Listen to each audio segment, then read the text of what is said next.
Hello and welcome back to the Collapse Experiment.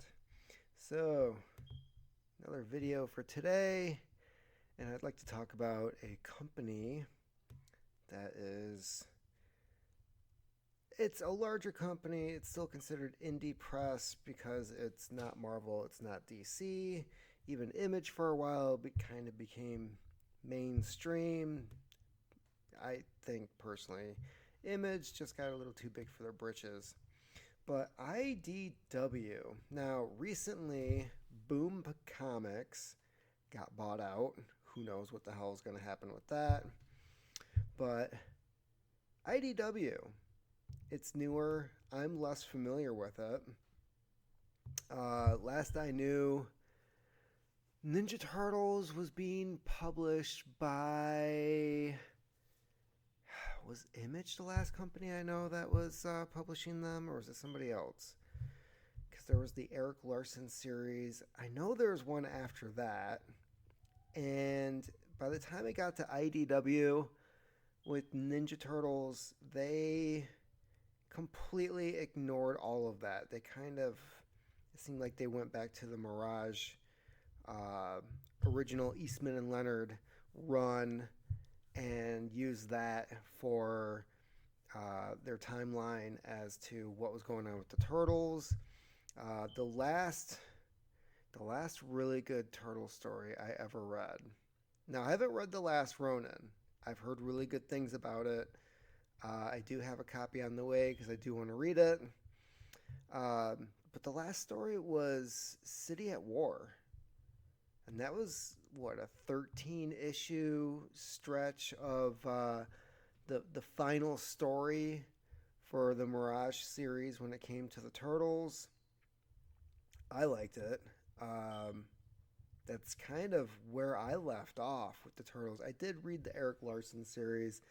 I did read some of what came after that because he really messed it up. Like, Donatello was a cyborg and Raphael was running the Foot Clan, and there's all kinds of crazy stuff going on. Now, as for other properties that IDW works with, you've got Star Trek. I don't know if after that last Picard series, they really want to be touching on Picard's Academy. Like, he went from being a no nonsense, we play by the book captain to really just kind of being a pansy. I don't know how they're going to fix that or if they even could. I don't really consider Star Trek to be like a comic book uh, property. I mean, it's really TV based from day one. Occasionally get people who read some of the books, but that's about it. Does it translate to comics? Well, in my opinion, not really. So you've also got more turtles. Let's look through here.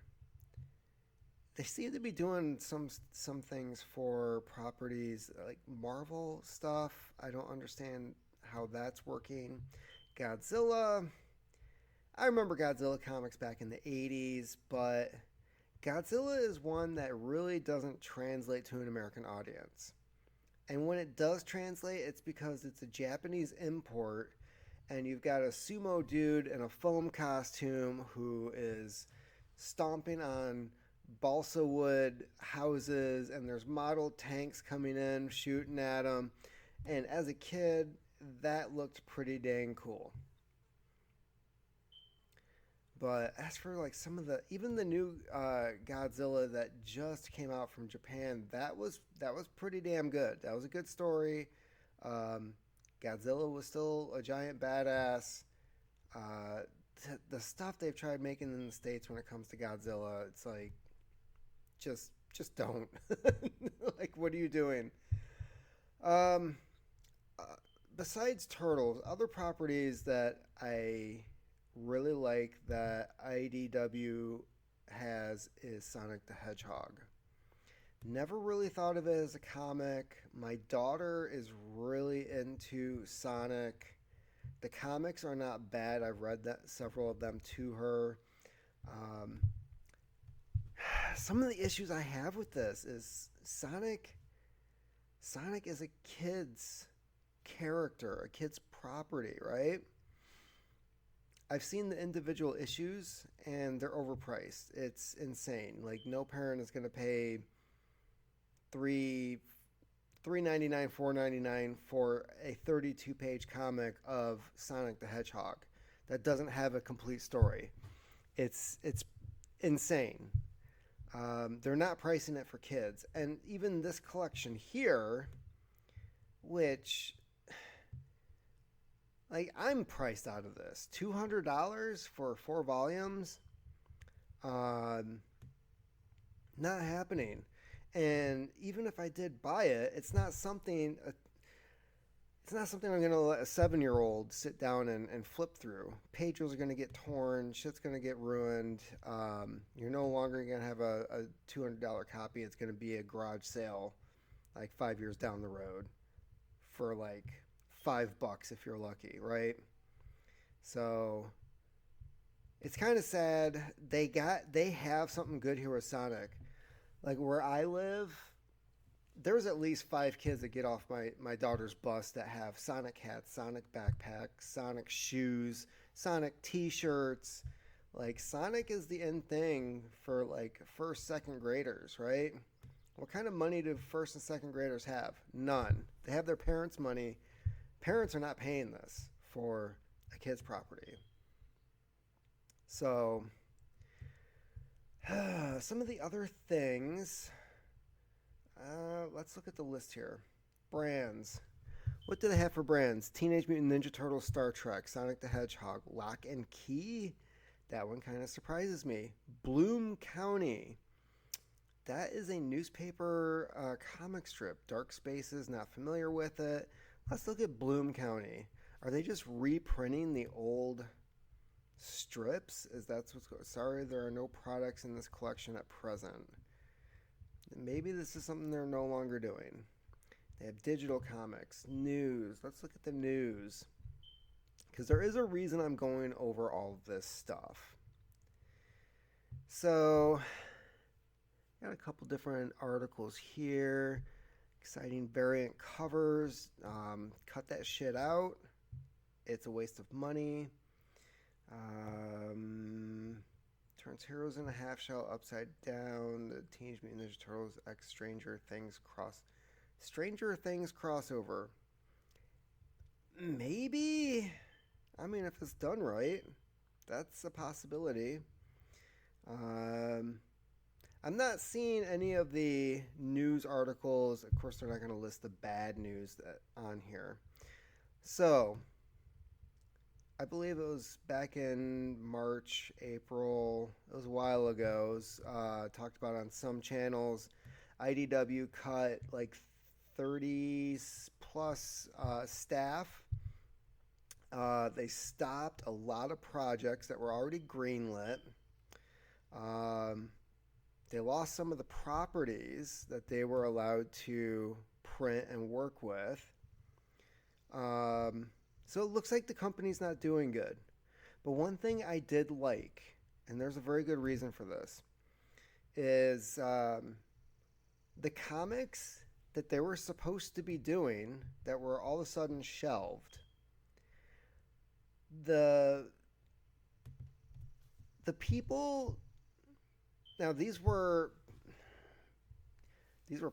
personal projects for different artists, right? And even though they had signed a contract that they're going to go through IDW to get this printed, and this was their projects, their stories, their artwork. Now, I have come across assholes before when it comes to the publication industry. There's a guy I know. We've chatted a little bit online over the years. I was a big fan of his books. Eric Story. He had 2 previous books. They're along the lines of like the Jack Reacher books, but his own character, and in my opinion, they're more realistic when it came to the action and the stories themselves. But lone wanderer goes into town. There's a gang with a meth lab who is terrorizing everything, and he takes care of the problem. So Eric was able to get 2 books printed. He had a contract for 3. The third one he wrote, and the third one went to the publisher. And while it was going through the editing process and um, everything that needs to be done before it goes off to print and it starts getting marketed, uh, 2020 happened, and a bunch of projects were shelved. Did Eric get his book back? No. Has he ever gotten his book back? No, because it's the property of the publisher. He wrote his third book. He fulfilled his contract. They never printed it. Like, it's never been out there. It's never going to see the light of day. And until that book actually hits the shelves, which it never will, like, they're not going to look at renewing it. They're not going to look at possibly doing future projects with him. Like, the moment that happened, his whole writing career with that publishing company was placed in limbo, where it's not going to have a future, it's not going to backtrack. The third book is not going to move ahead. Like, he did a whole bunch of work and got screwed out of all of it. That didn't happen with these artists and these writers. They got their property back. They're able to was it cloud fund crowdfund.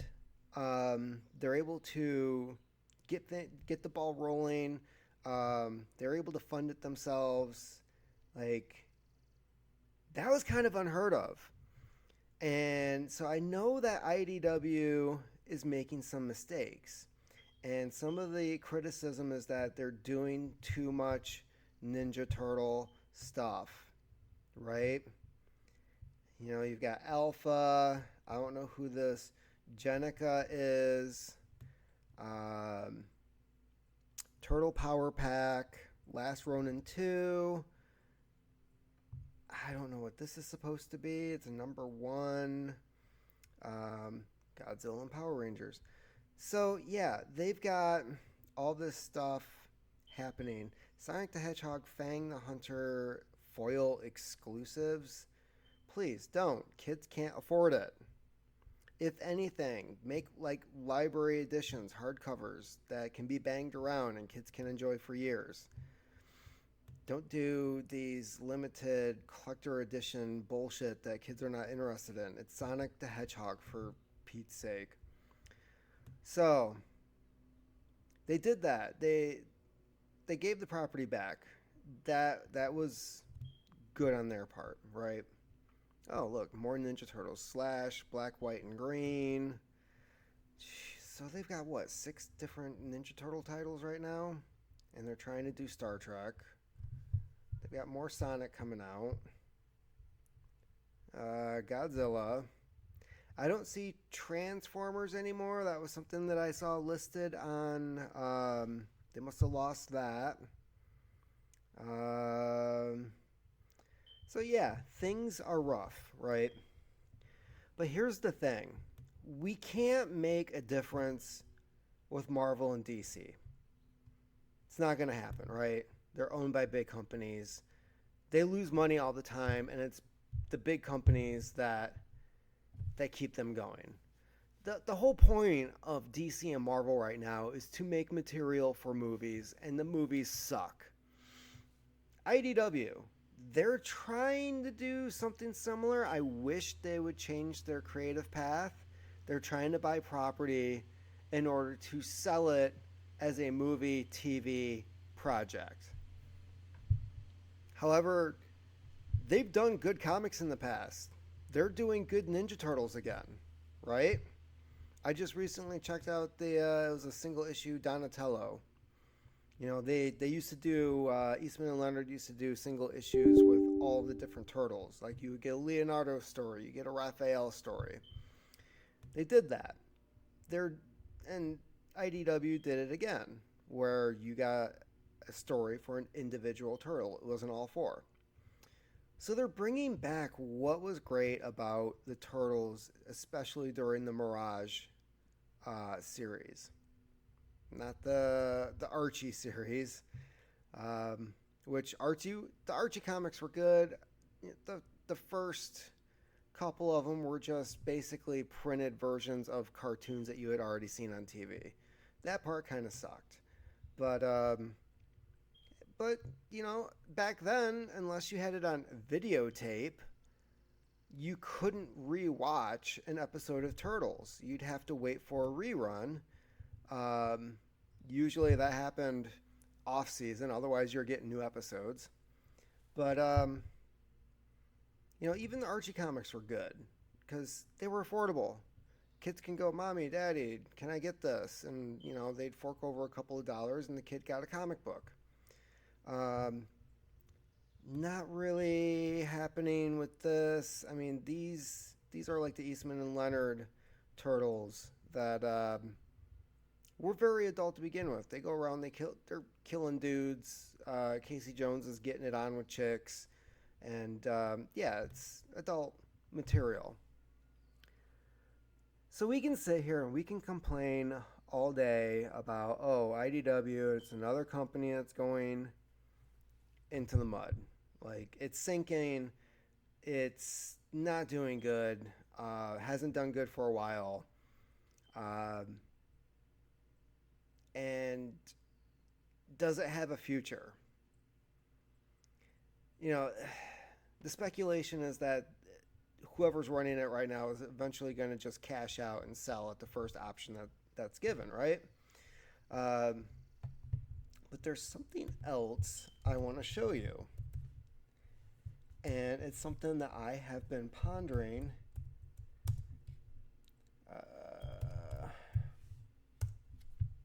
over the last couple of days.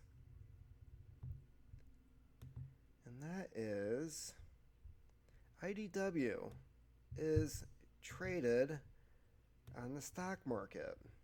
IDW Media Holdings. It currently trades at 34 cents a share. This is what we call a penny stock. So it started out initially at like $3.90 from doing some research. How is this possible? Revenue per employee is $558,000. Currently, nobody is worth that much. And I'm guessing this is probably an average, because they're definitely not paying the artists and writers that much money. So you probably have some CEO who's making a couple $1 million a year for absolutely no fucking reason other than running the company into the ground and making horrible decisions. Well, if this worked in the past, it's going to work again. No.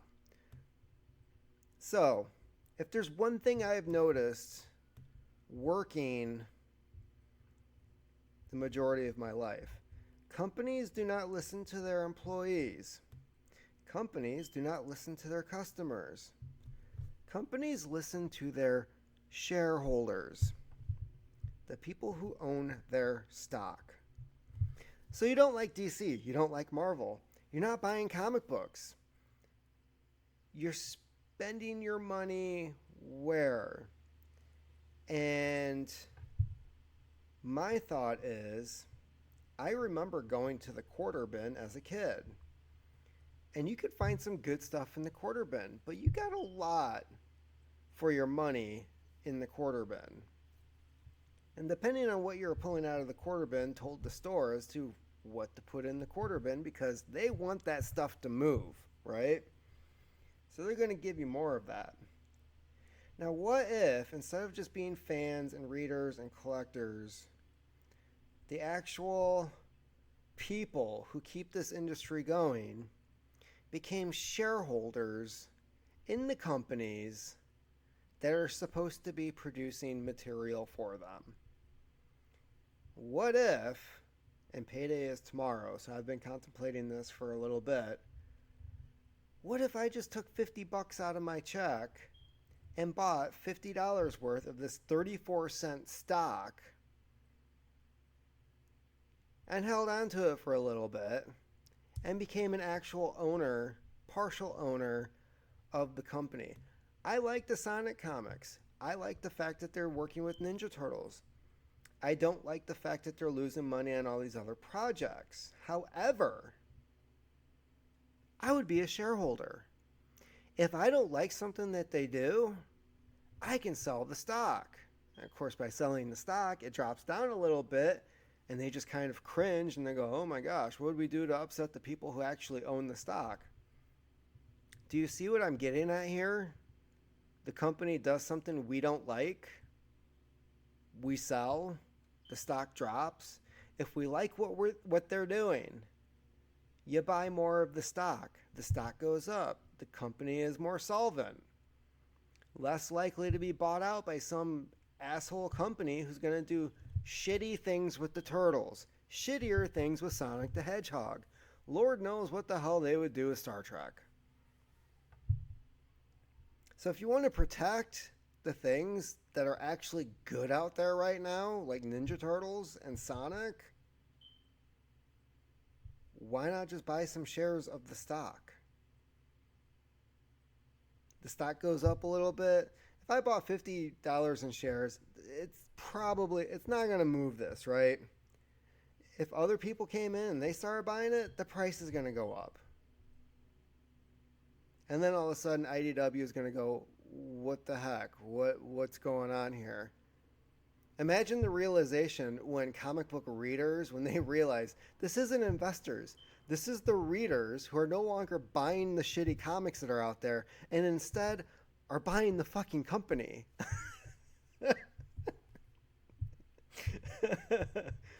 Oh shit, they're not spending their money on comics anymore. They went ahead and they started buying stock. Which is probably a better investment than the junk comics that have been put out. And that's one thing that I've learned is one of the companies I work for right now, it's like they used to have a good reputation for taking care of their employees, for caring about their customers. They still try to promote all this bullshit 20 years after they went public. And if there's one thing that all the employees have learned, they don't give a fuck about anything but the numbers and what the shareholders think. So as a shareholder, not as a comic reader, they don't give a fuck about you as a comic reader. But as a shareholder, you've got like 200-300 shares of IDW and they do something stupid and you sell and some of your friends sell too, that stock drops. And all of a sudden they're like, oh, they didn't like that. And the other thing is, when it comes to certain decisions with the company, there's the good possibility you might actually be able to vote on it. You can't vote on like what they do with the Turtles and things like that, but when it comes to doing things with the company itself, or who knows, maybe they decide to pump out more stock or whatever, like you get to vote on some of these decisions. There comes a time where we can just sit back and we can bitch and we can moan about what these companies are doing and how god awful they are. And yes, we can pray, hope and pray all day that Marvel and DC go under because they suck. What they are doing, like any other company would have already gone belly up with some of the bullshit that they have been pulling, right? We all know this. IDW, on the other hand, this is an affordable stock. Yeah, sure. They've only got 2 or 3 good properties to play around with, right?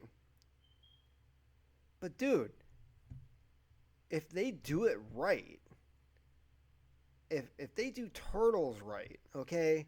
We've had revamps of Turtles for the last 30 years. None of them have done it right. Have any of them gone back to the actual original Turtles that we all loved and fell in love with? And not the TV cartoon, but the actual Turtles, where all of them had a freaking red headband, right? You tell them apart by their weapons. Have any of them done that? So they've got some brains there. There's something going on there.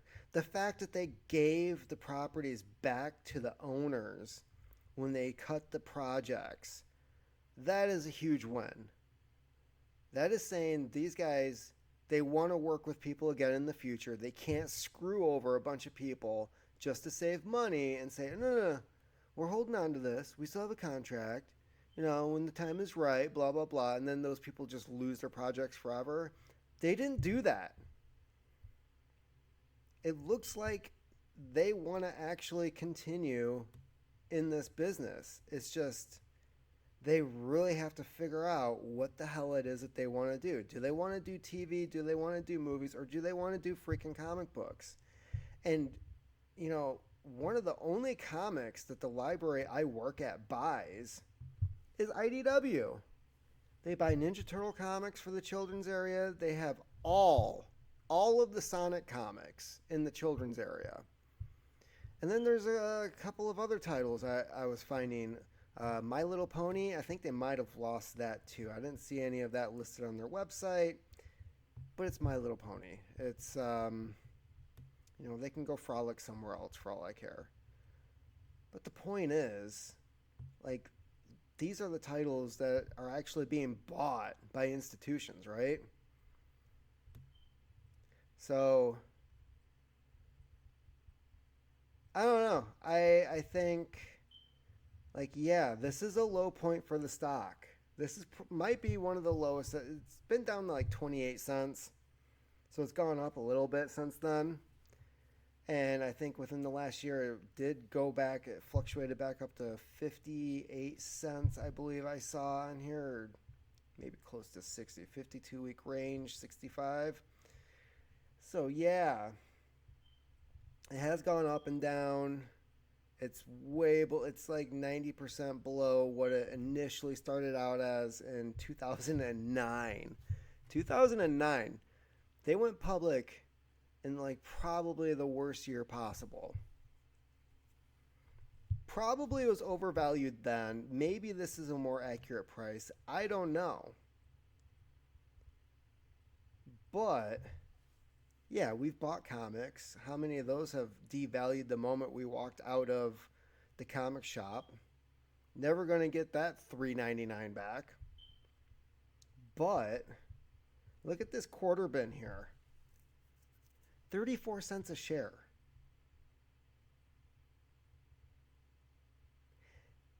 And the thing is, if we as actual comic lovers started buying up IDW stock and this goes up, it's less likely to get bought out by some asshole.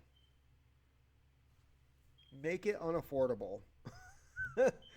Who knows? Maybe there's a bunch of assholes that are betting against it. I don't know. Market cap, about $5 million. So for $5 million, you could probably do a hostile, less than 500. What, 2.5, 3 million hostile takeover of IDW?